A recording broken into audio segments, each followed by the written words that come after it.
acho que o Marcelo pegou um aspecto só. A maior das questões da hegemonia é a questão da mobilidade social. Né? Ela diz que as pessoas podem, se fizerem esforço, subir, né? As pessoas podem se tornar capitalistas, não classe média, mas elas podem, vamos dizer assim, assim como fazem figuras do Matarazzo, outras figuras que tiveram muito pouco dinheiro e souberam controlar o dinheiro para se tornar, fazer uma acumulação. Então, na verdade, essa questão da hegemonia na classe operária não é a questão de ser classe média no sentido do consumismo, como é colocado hoje, como um aspecto, mas ela dizer que ela tem mobilidade, que ela tem condição de ser capitalista. Não. Essa questão de classe é uma questão um pouco mais complicada. Eu concordo que, em parte, tem uma questão ideológica, de fato tem toda uma ideologia, mas, em parte, tem uma alteração substantiva de classes e frações de classe da época do Gramsci para agora. Né? E analisando concretamente determinadas sociedades, você tem que sempre analisar a sociedade concretamente. Né? Então, quer dizer, e há sociedades onde essa disposição de classes mudou muito. Né?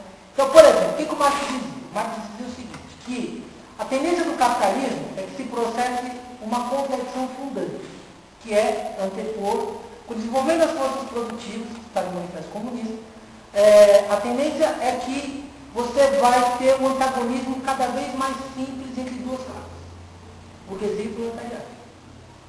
Ou seja, aqueles que vivem do trabalho, que vão ser a ampla maioria, e aqueles que detêm os bens de produção. Por um lado, você pode dizer o seguinte, é verdade que cada vez mais pessoas vivem da venda da sua forma de trabalho. Mas, por outro lado, você não pode dizer que cada vez mais pessoas se veem como operários ou... Porque quando nós estávamos no proletariado, eu estava pensando no proletariado industrial. Vocês não eram assalariados. Fabril. O operariado fabril.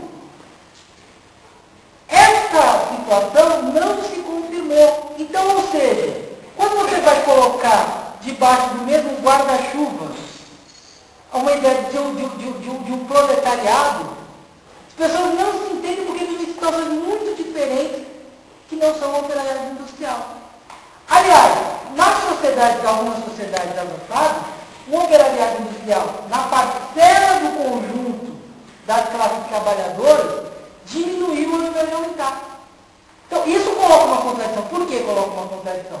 Porque o sujeito se vê de outro modo. A relação que você tem quando exerce o seu trabalho na indústria não é igual do meu modo que você exerce no banco.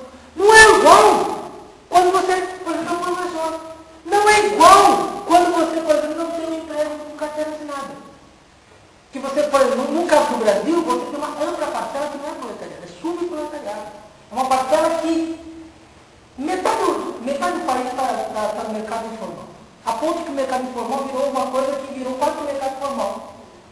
Que, na verdade, a localização dele no espaço do trabalho é difícil. Então, por exemplo, vou pegar um exemplo, seu exemplo é bom. Vamos pegar o exemplo da Coca-Cola. Se a gente quiser tomar uma Coca-Cola agora, se eu sair daqui, eu vou tomar uma Coca-Cola. Se eu tiver no estádio de futebol, eu vou tomar uma Coca-Cola. Se tiver um calor desgraçado, vai ter um cara que vai vender uma Coca-Cola do lado do seu de carro de uma Coca-Cola. A Coca-Cola vai chegar na minha mão. Esses caras que são o exército de trabalhadores da Coca-Cola, são trabalhadores da Coca-Cola? Não são. Não são porque a Coca-Cola não bota isso. Não são trabalhadores da Coca-Cola. Eles se veem como trabalhadores da Coca-Cola? Não. Mas sem eles a Coca-Cola não venderia a quantidade que vende de Coca-Cola espalhada pelo país. Por quê? Porque é uma rede de distribuição tão violenta e gigantesca, porque é muito barato, que está espalhado pelo país. Mais do que isso, vamos pegar a cadeia de produção inteira. Tomem a Coca-Cola. O que vai acontecer? Fica uma latinha. Se eu jogar essa latinha aqui, agora aqui, daqui a pouco vai aparecer um monte de retorno nessa latinha. No Brasil, a taxa de retorno da latinha é de 97%. 97% das latinhas que caem no chão, que vão ser reciclados. Tem um exército de reciclagem de latinha, que pega a latinha, volta, vai para a cadeia produtiva, tal, e chega na Coca-Cola. A Coca-Cola, esses caras estão trabalhando na Coca-Cola? Em alguma medida são, porque sem eles o ciclo não se completaria. Eles se veem como trabalhadores da Coca-Cola? Não. A Coca-Cola coloca eles nos custos? Não. Mas sem eles a Coca-Cola não existiria. É mais ou menos isso. São contradições que no caso do Brasil é uma espécie de subproletariado urbano, que às vezes até mais reacionário.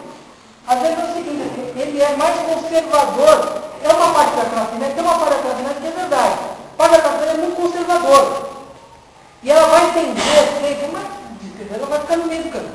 Ou ela vira progressista, ou ela continua polarizando.